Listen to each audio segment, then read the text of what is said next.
Assalamualaikum warahmatullahi wabarakatuh. Selamat pagi dan salam sejahtera bagi kita semua. Pada kesempatan kali ini saya akan menyampaikan yaitu materi kimia medisinal untuk kuliah kimia medisinal dengan topik hubungan struktur dengan ikatan kimia, sifat fisika kimia, kelarutan terhadap bioaktivitas obat.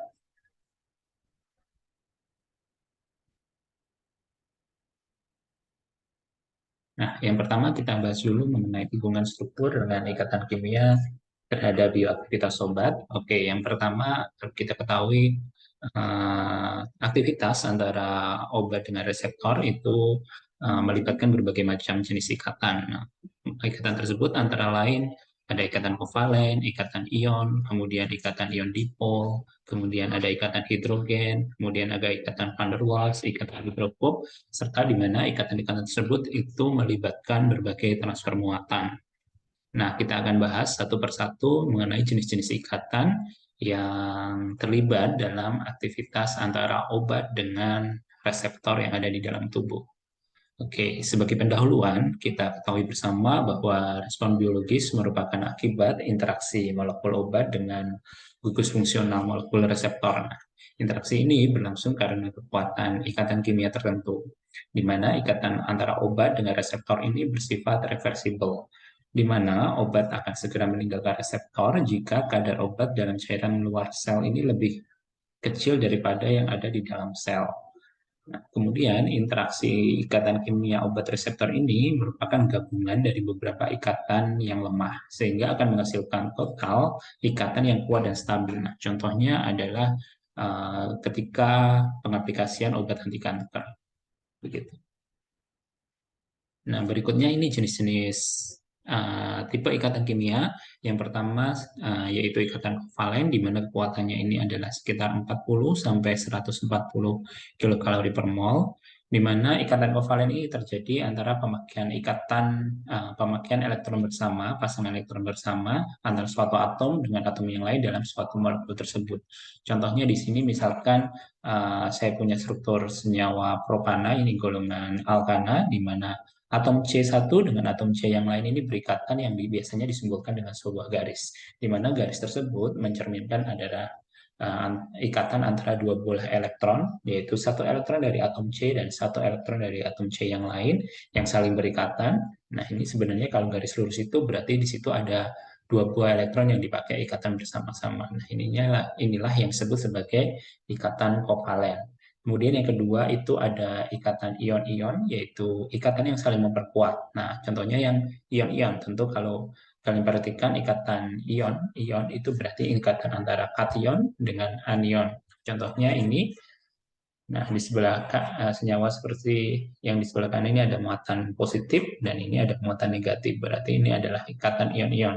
Namun selain ada ikatan ion-ion, ini juga diperkuat dengan ikatan lain. Contohnya ikatan hidrogen, di mana kalau kita ketahui ikatan hidrogen antara ikatan atom H dengan atom O yang lebih elektronegatif. Begitu.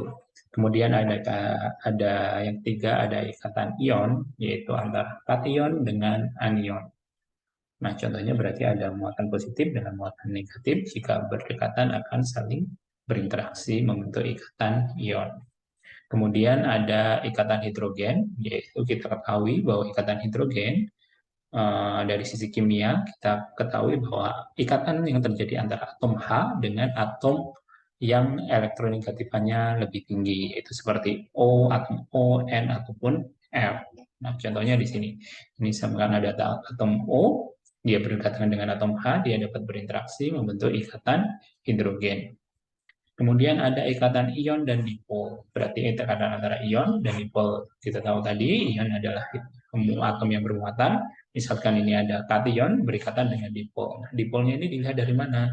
Nah, ini misalkan ada NR3, misalkan saya punya R-nya adalah gugus alkin, contohnya adalah metil, misalkan NCH3 tiga kali. Nah, antara ikatan N dengan C ini kita bisa ketahui di mana momen dipolnya tersebut. Kita tahu N dengan C, N lebih elektronegatif dengan C. Maka dari itu awan elektron antara atom N dengan C ini akan terdistribusi di atom N sehingga muatan N memiliki dipol negatif. Sementara C tadi yang lebih elektropositif, dia dipolnya adalah positif. Jadi N, saya ulang, N adalah momen dipol negatif, sementara yang C dari CH3 ini momennya adalah positif. Nah, interaksi antara ion dengan dipol ini sebutnya adalah ikatan ion dipol. Kemudian ada ikatan dipol-dipol, misalkan dipol negatif dengan dipol positif. Nah, ini misalkan saya punya senyawa di tadi kalau Nr3, N-nya adalah dipol negatif, sementara O dengan C, ini O adalah momen dipolnya negatif, sementara C momennya dipol positif. Nah, ketika ada momen dipol positif berinteraksi dengan dipol negatif, dia membentuk ikatan dipol-dipol.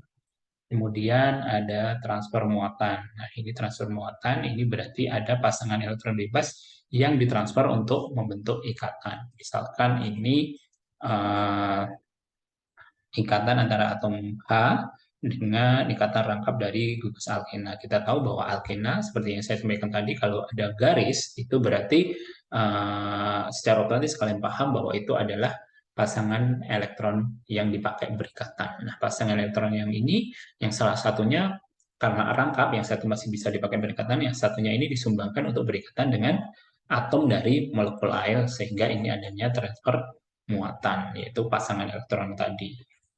Kemudian ada ikatan van der Waals, berarti ini adalah ikatan lemah antara suatu molekul dengan molekul yang lain yang saling berdekatan memiliki jarak tertentu. Contohnya ini ada metana dengan molekul metana yang lain. Nah, ikatan metana dengan metana yang lain, ini disebutnya ikatan van der Waals. Dia tidak melibatkan antara dipol-dipol tertentu, tetapi dia berinteraksi karena adanya kedekatan jarak. Kemudian yang terakhir ada ikatan hidrofob, yaitu ikatan antara nonpolar dengan senyawa polar.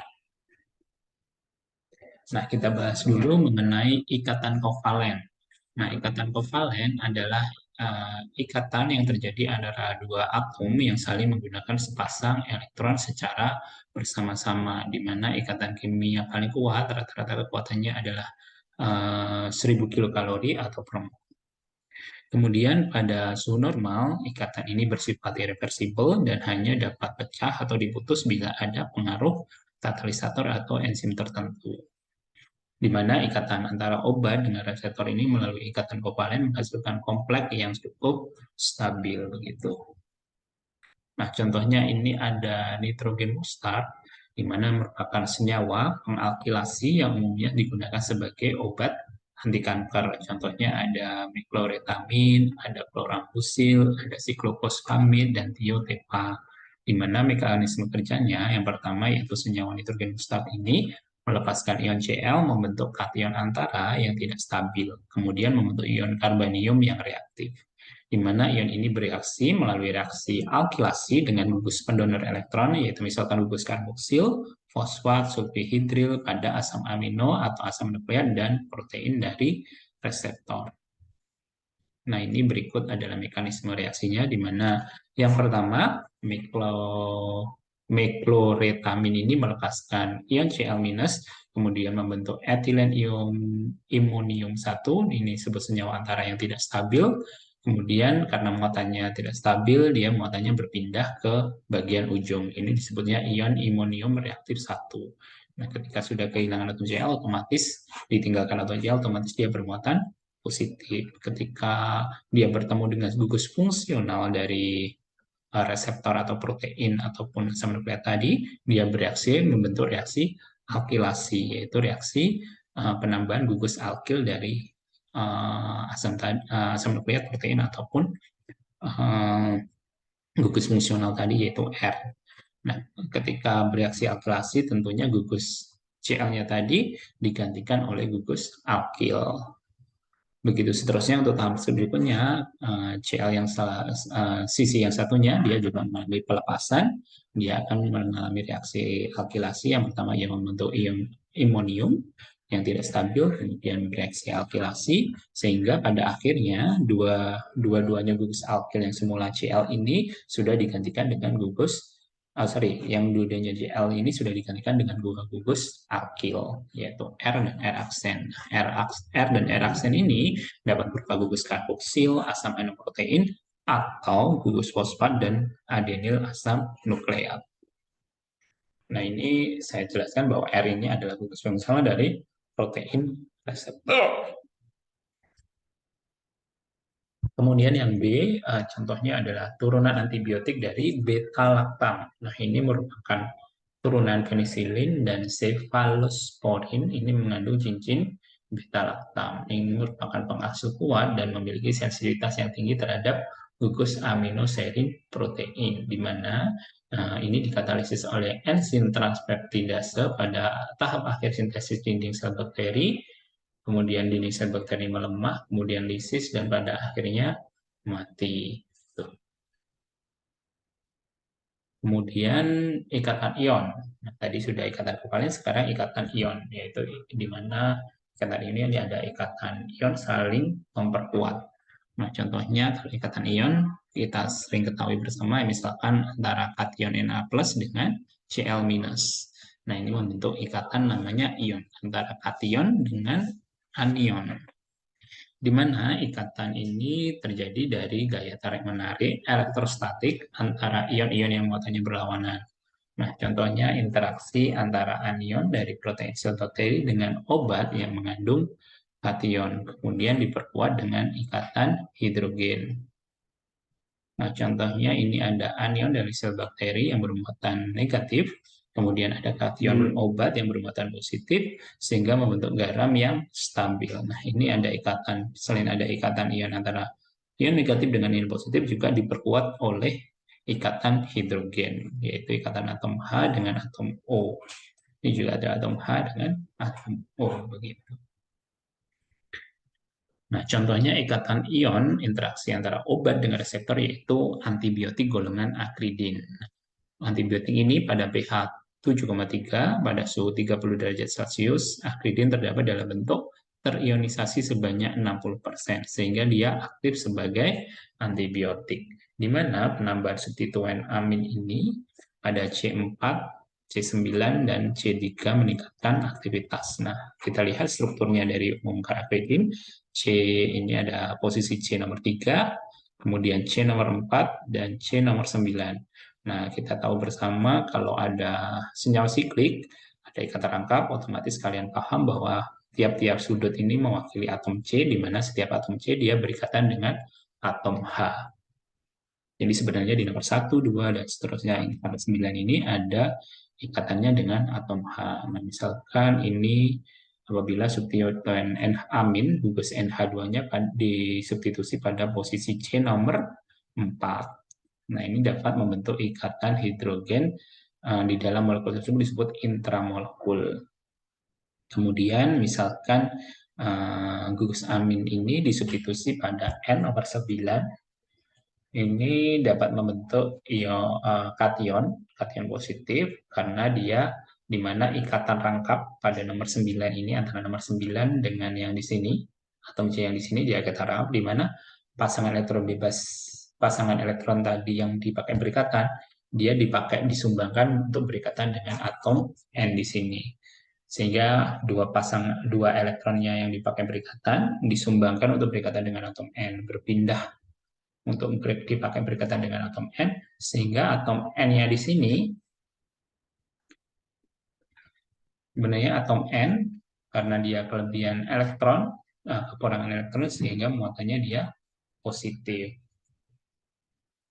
Nah, kemudian contohnya apabila disubstitusi pada atom C nomor 3, gugus amin di sini, nah, muatannya dapat berpindah ke gugus NH2 plus di sini karena dia kekurangan elektron sehingga dia bermuatan positif, sehingga dia juga meningkatkan aktivitas. Kemudian ada interaksi antara ion dengan dipol dan dipol-dipol, di mana ini interaksinya adalah perbedaan keelektronegatifan antara atom C dengan atom lain seperti oksigen dan N akan membentuk distribusi elektron tidak simetris atau dipol atau yang disebutnya dengan kutub. Nah, yang mampu berikatan dengan ion ataupun dipol lain. Jadi ada kalau ion dipol berarti antara dipol dengan ion. Kalau dipol-dipol berarti antara dipol dengan dipol. Nah, untuk memahami dipol itu apa, seperti yang saya sampaikan tadi, sedikit saya singgung, misalkan saya punya contoh senyawa CO2. Nah, bentuk strukturnya seperti ini, C rangkap O, C rangkap O, bentuknya linear. Kemudian kita tahu bahwa antara atom C dengan atom O, dia lebih elektronegatif atom O. Sehingga atom O ini awan elektronnya lebih banyak daripada atom C. Sehingga dia membentuk kutub negatif. Sementara C, karena kekurangan elektron, dia membentuk kutub positif. Kemudian yang O ini membentuk kutub negatif. Sehingga terjadilah antara kutub negatif, positif, dan negatif. Kemudian molekul CO2 yang lain juga sama kutubnya.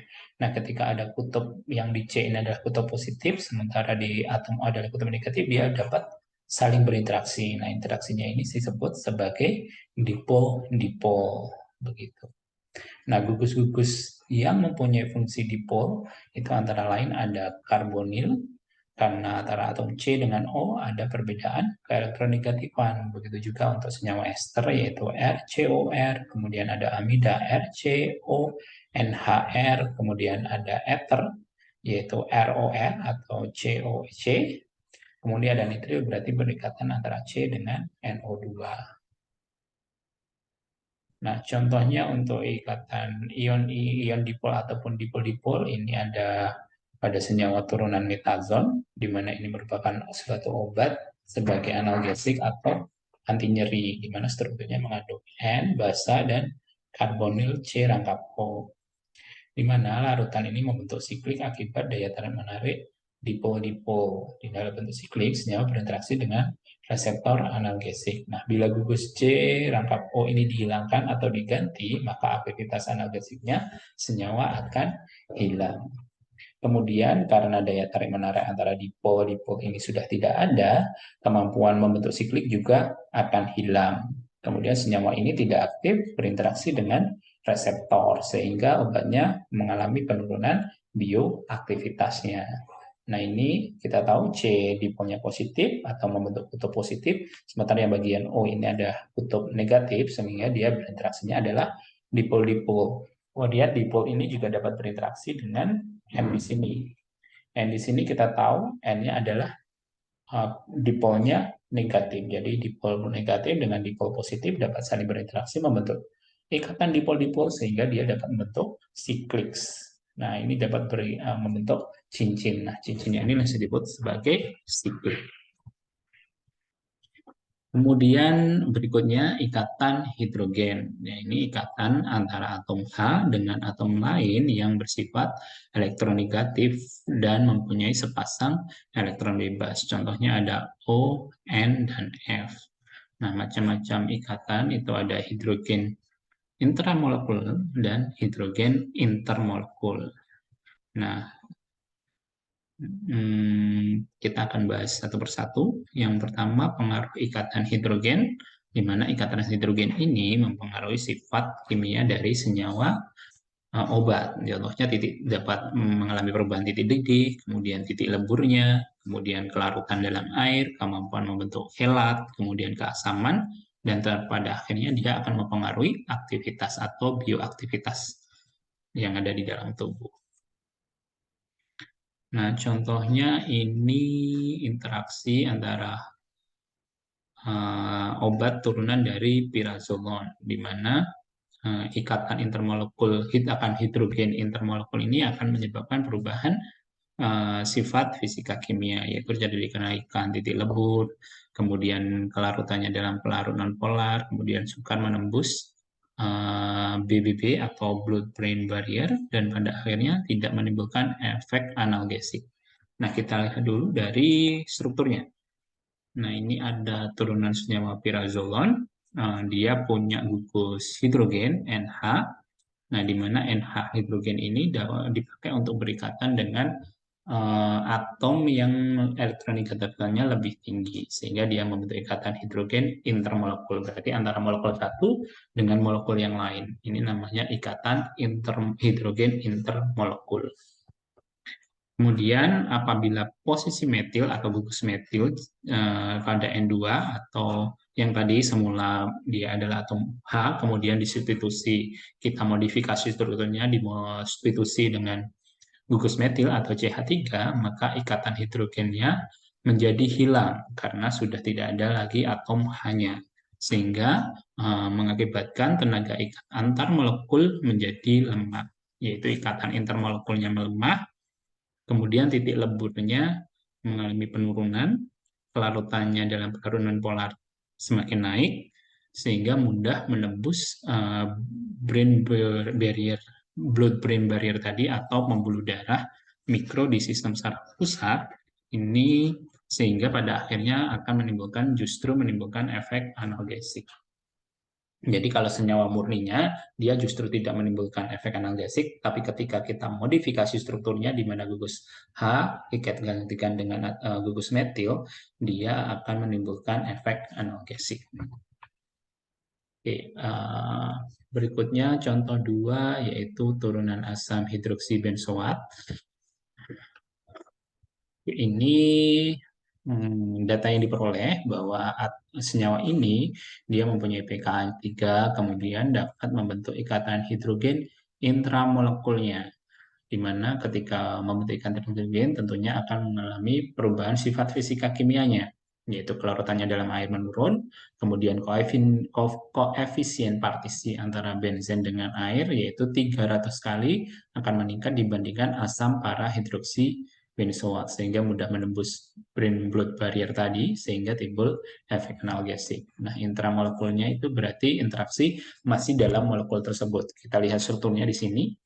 Ini ada asam ortohidroksi benzoat, di mana kalau posisi orto berarti dia di posisinya nomor 2 di struktur cincin benzen, berarti kita anggap C yang nomor 1 itu yang paling ujung. Kalau segi 6 berarti ini yang posisi di atas nomor 1, kemudian dilanjutkan nomor 2, 3, 4, 5, 6. Nah, ketika ini nomor 1, berarti posisi orto ada di sebelah sini, namanya orto di posisi nomor 2. Kemudian meta ini di posisi nomor 3. Kemudian para ini di posisi nomor 4. Kalau posisinya orto, dia lebih berdekatan antara gugus hidroksil dengan gugus karbonil.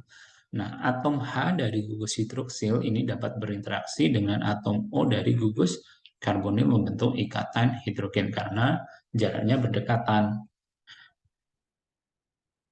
Nah, ini dapat membentuk ikatan hidrogen intramolekul atau masih dalam satu molekul tersebut. Tetapi kalau posisinya dia para berseberangan dengan gugus karbonil hidroksilnya, nah maka dari itu gugus hidroksil ini berinteraksi dengan gugus karbonil dari um, molekul atau senyawa asam para hidroksibenzoat yang lainnya, sehingga dia interaksinya antar molekul atau disebutnya sebagai ikatan intermolekul, di mana senyawa ini apabila dia terus mengalami ikatan hidrogen berkelanjutan, dia membentuk suatu polimer atau suatu rangkaian senyawa yang sangat panjang. Dia dapat berikatannya linier ataupun bercabang. Nah, polimer berarti dia gabungan dari beberapa monomer atau molekul-molekul itu saling berikatan membentuk polimer. Kalau cuma dua namanya dimer, tiga trimer, dan seterusnya. Kalau banyak berarti dia polimer. Nah, kemudian di mana ikatan intermolekul ini juga akan mempengaruhi sifat fisika kimianya, yaitu kelurutan dalam air akan meningkat, kemudian sulit menembus saraf tadi, sehingga tidak menimbulkan efek analgesik. Jadi strukturnya yang dipilih adalah struktur orto dibandingkan strukturnya yang para. Kemudian ada turunan ester asam hidroksi benzoat. Nah, ini contoh senyawanya ada metil salisilat.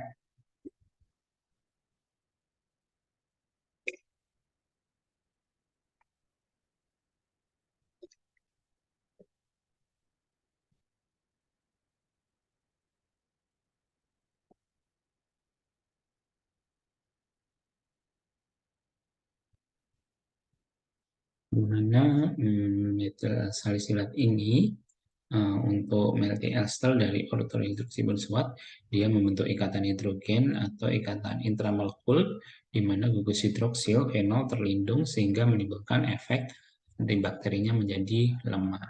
Nah, ini bentuk dimer dari nipagin.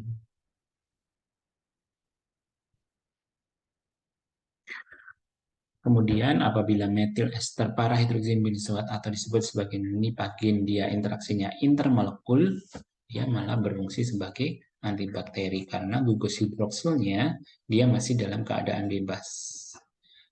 Nah, gugus hidroksil masih ada keadaan bebas. Sementara kalau matrisilat, interaksi intermolekular gugus hidroksilnya sudah tidak lagi dalam keadaan bebas, tapi berikatan dengan gugus karbonil, sehingga efek antibakterinya melemah. Sementara kalau keadaan bebas, dia masih berfungsi sebagai antibakteri atau nah kita tahu bahwa senyawa-senyawa golongan alkohol itu merupakan memiliki efek sebagai antibakteri atau disinfektan. Nah, ketika masih ada gugus OH-nya yang berperan inilah yang gugus OH inilah yang berperan sebagai antibakteri. Kemudian ada ikatan van der Waals, yaitu gaya tarik-menarik antara molekul atau atom yang tidak bermuatan, di mana letaknya dia berdekatan yaitu 4 sampai 6 angstrom, di mana ikatannya ini lemah, tapi hasil penjumlahan ikatan merupakan faktor pengikat yang cukup bermakna, terutama untuk senyawa-senyawa dengan berat molekulnya lebih besar. Nah, ini terlibat pada interaksi benzen dengan daerah bidang datar dari reseptor. Kemudian ada interaksi rantai hidrokarbon dengan makromolekul protein atau reseptor. Nah, ini contohnya ada turunan istatin beta tiosemikarbazon, di mana misalkan ada reseptor dengan senyawa obat yang memiliki jarak 4-6 angstrom, dia dapat berinteraksi karena jaraknya dia dekat. Nah, apabila substituennya kita gantikan di posisi 5 dan 6, apabila dia tidak memiliki substituen, dia radius berarti radius ini adalah radius antara reseptor dengan ligannya adalah 1,2. Kemudian apabila posisinya 5 sama 6, aktivitasnya dia akan 100%. Kemudian apabila kita posisi nomor 5 dan 6 tersubstitusi oleh atom fluor, dia radiusnya 1,3, semakin menjauhkan dari reseptor, maka aktivitasnya akan mengalami penurunan.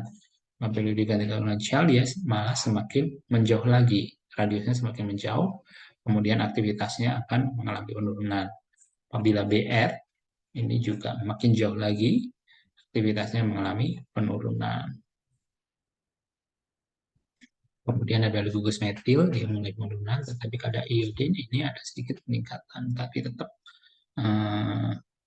dalam keadaan murni, senyawa turunan isatin, senyawa isatin beta tiosimikarbazon ini, dia memiliki aktivitas yang 100% apabila dia tidak tersubstitusi dengan atom-atom lain. Ini merupakan sebagai antivirus, di mana aktivitasnya dipengaruhi oleh radius senyawa.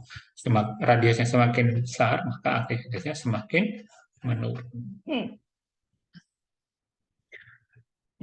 Kemudian yang terakhir ada ikatan hidrofob, yaitu ikatan yang terjadi karena penggabungan daerah nonpolar obat dengan daerah nonpolar reseptor melalui ikatan hidrogen membentuk struktur kuarsi kristalin atau iceberg. Kemudian yang terakhir, tadi sudah saya sampaikan bahwa ada ikatan, berbagai jenis ikatan. Nah, di mana ikatan-ikatan tersebut akan melibatkan namanya transfer muatan, yaitu terjadi antara senyawa donor elektron dengan aseptom elektron. Nah, sebagai donor elektron adalah senyawa yang tentunya adalah senyawa yang kaya akan elektron, seperti alkena, alkena, kemudian senyawa aromatis yang tersubstitusi dengan gugus-gugus pendonor elektron. Contohnya senyawa yang mengandung sepasang elektron sunyi atau senyawa yang tidak elektron yang tidak dibagi dengan atom lain, sementara yaitu elektron tersebut dari atom itu sendiri, salah satu atom itu sendiri. Seperti gugus ROH, kemudian senyawa ROR, ada SRSR, kemudian ada RI, ada RNR 3 kali, ada RSSR. Nah, ini juga dapat berfungsi sebagai aseptor proton dalam ikatan hidrogen. Nah, sebagai aseptor elektron, dia senyawa yang kekurangan elektron. Kemudian molekulnya mengandung hidrogen yang bersifat asam lemah, juga dapat berfungsi sebagai donor proton dalam ikatan hidrogen. Nah, bagaimana dalam sistem biologis? Nah, makromolekul itu bekerja sebagai komponen reseptor mempunyai gugus protein atau asam amino yang dapat membentuk kompleks melalui unsur elektron. Nah, donor elektron itu ada aspartat, glutamin, cysteine, myotin, dan tyrosin. Nah, yang tyrosin ini hanya untuk cincin aromatis. Kemudian asam elektron ada cysteine, arginin, atau lisin. Dan donor reseptor elektron ini ada histidin, asparagin, glutamin, serin, thionin, hidroksyklorin, triptofan, tyrosin. Nah, hanya yang mempunyai gugus hidroksil dan fenilalamin yang hanya punya cincin aromatis. Nah, ini contohnya beberapa obat halusinogen dan seterusnya. Ini dapat membentuk kompleks, tentunya ada transfer muatan dari donor elektron ke aseptor elektron. Kemudian senyawa dengan derajat spesifikasi tinggi, yang seperti memiliki ikatan lemah seperti ikatan hidrogen, ion, dipol, dipol, kemudian ikatan van der Waals, di mana secara total akan menghasilkan ikatan yang cukup kuat karena melibatkan transfer muatan tadi. Nah, seperti yang saya sampaikan tadi bahwa interaksi antara obat dan reseptor itu tidak hanya melibatkan satu ikatan saja, tetapi melibatkan berbagai jenis ikatan. Nah, ini contohnya saya punya asetilkolin dengan reseptornya, ini membentuk ikatan. Nah, ini ada ikatannya, ada macam-macam. Misalkan yang bagian A ini membentuk ikatan van der Waals. Kemudian yang B ini membentuk ikatan dipol-dipol, yaitu dipol positif dengan dipol negatif. Kemudian yang C ini ada ikatan ion antara kation dengan anion. Contoh lain ini ada senyawa berkain dengan reseptor. Nah, misalkan yang bagian A ini ikatan van der Waals atau ikatan hidrofob. Kemudian yang B ini ada ikatan ion dengan dipol. Kemudian yang C ini ada ikatan hidrogen antara atom H dengan atom O. Kemudian yang D ini ada ikatan ion. Kemudian yang E ada transfer muatan. Nah, itu tadi hubungan struktur dengan ikatan kimia terhadap bioaktivitas obat.